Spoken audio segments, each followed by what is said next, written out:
সুন্দর তাই না? এই চলো। আজব, আমরা তো এদিকে যাব, তাহলে এদিকে কেন যাব? ওদিক দিয়ে ঘুরে যাব। আজব ব্যাপার, এখান থেকে সোজা না গিয়ে ঘুরে কেন যাব? বুঝতে পারতেছো না কেন যাব? ওই যে একটা মেয়েকে দেখতে পাচ্ছ? চাচি, হ্যাঁ ওইটা আমার ভাই না? হ, তোর ভাই তো। জানো ওকে? কে? ওটা আমার বোন। ও যদি দেখে আমি গ্রামে চলে আসছি, তাহলে এতদিন বিদেশে থেকে যে টাকা পয়সা অর্থ সম্পদ নিয়ে আসছি না, স্বর্ণ অলংকার, এই সব কিছুর মধ্যে ভাগ বসাবে। ভাই ভাই চলো এখন এখান থেকে তাড়াতাড়ি চলো। ভাই ভাই, আরে ভাই তুই বিদেশ থেকে কবে আইছস?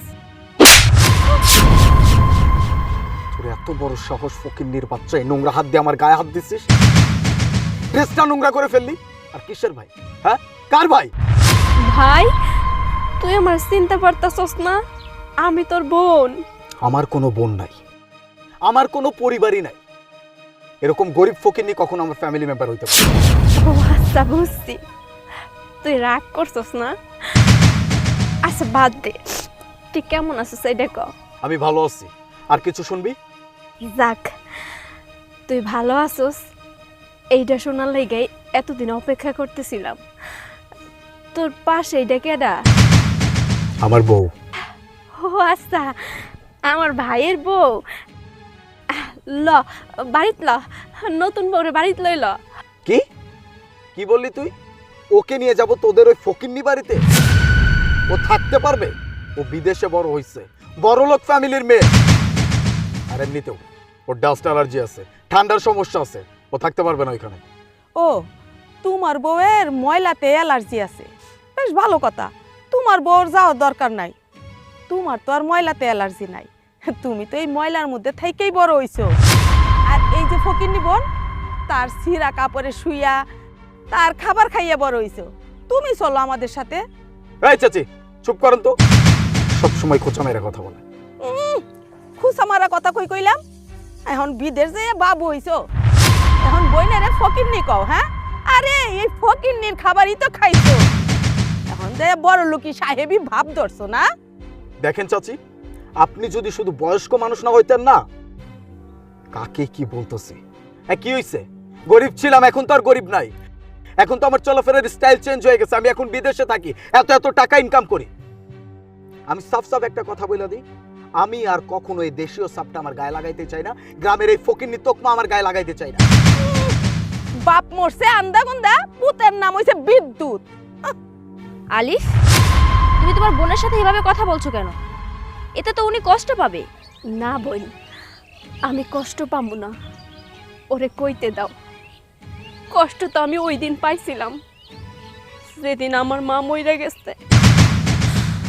আমার মা মইরা গেল, আমি আমার ভাইটারে ফোন দিলাম মা মরার খবরের কথা কমু দেইখা, কিন্তু আমার ভাই ব্যস্ততা দেখাইলো। আমার ফোনটা আমার ভাই ধরলো না।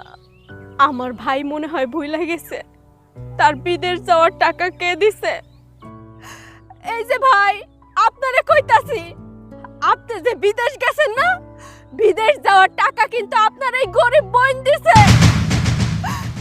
জানেন ম্যাডাম, আমার বাপ মায়ের আমরা দুইটা সন্তান, আমরা দুই ভাই বোনে আমার বাপ মার খুব আদরের ছিলাম। আমি না পড়াশোনায় অনেক ভালো ছিলাম, আর ও ছিল একটা ফাঁকিবাজ।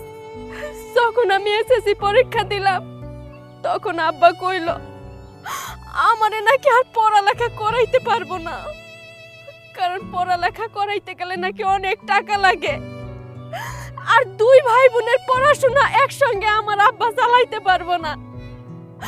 এর লিগে আব্বা কইল তুই ঢাকা গিয়া গার্মেন্টসে চাকরি কর।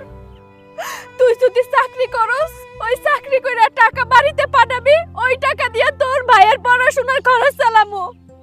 আর আমি আমার সকল স্বপ্ন শেষ কইরা আব্বার কথায় রাজি হয়ে আমি ঢাকা গিয়া গার্মেন্টসে চাকরি নেই।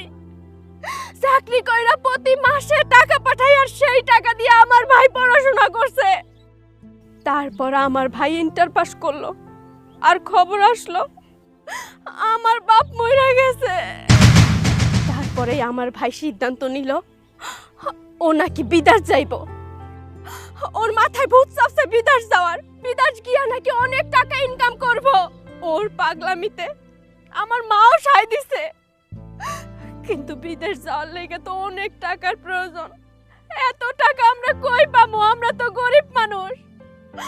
আমি গার্মেন্টসে চাকরি কইরা 3 লাখ টাকা জমাইছিলাম। ভাবছিলাম ওই 3 লাখ টাকা দিয়ে ভালো একটা পোলা দেখে বিয়া শাদি করবো, সংসার করবো, কিন্তু সেইটা আর হইল না। আমি ওই 3 লাখ টাকা আমার মার হাতে তুইলা দিছি। মোট 8 লাখ টাকা দিয়ে আমার এই ভাইরে বিদেশ পাঠাইছি। ভাবছিলাম আমার ভাই বিদেশ যাইয়া সমস্ত টাকা পাঠাই দিব, আর ওই টাকা দিয়ে আমি ধার দেনা শোধ করবো। কিন্তু আমার ভাই এতটাই স্বার্থপর, বিদেশ যায় আর আমাকে কোনো খোঁজ খবর নেয় নাই।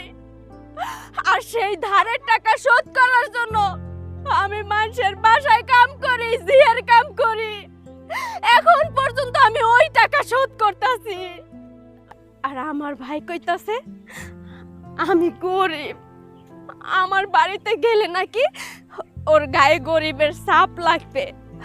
এই যে আপনারে কইতাছি টাকাওয়ালা স্যার, আমি গরিব না, কারণ যার হাত পাও সচল আছে সে কখনো গরিব হয় না।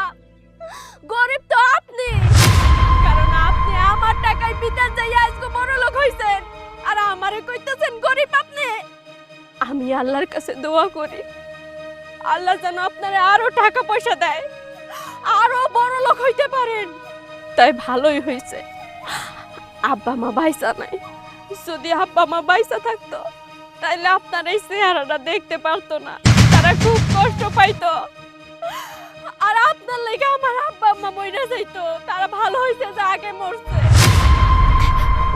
স্যার মাফ করবেন, আমি আপনার মূল্যবান সময় নষ্ট করছি। চলো চাচি। বোন,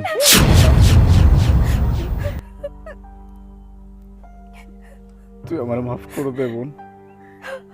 আমি আমি নিজের অন্যায়টা বুঝতে পারছি যে আমি তোদের সাথে কত অন্যায় করছি, কত খারাপ আচরণ করছি। তুই যদি আমাকে মাফ না করিস, আমাকে আমাকে স্বয়ং আল্লাহ মাফ করবে না। আমি তোর পায়ে পড়তে। না ভাই, তুই আমার আদরের ভাই, তোরে আমি মাফ করে দিছি।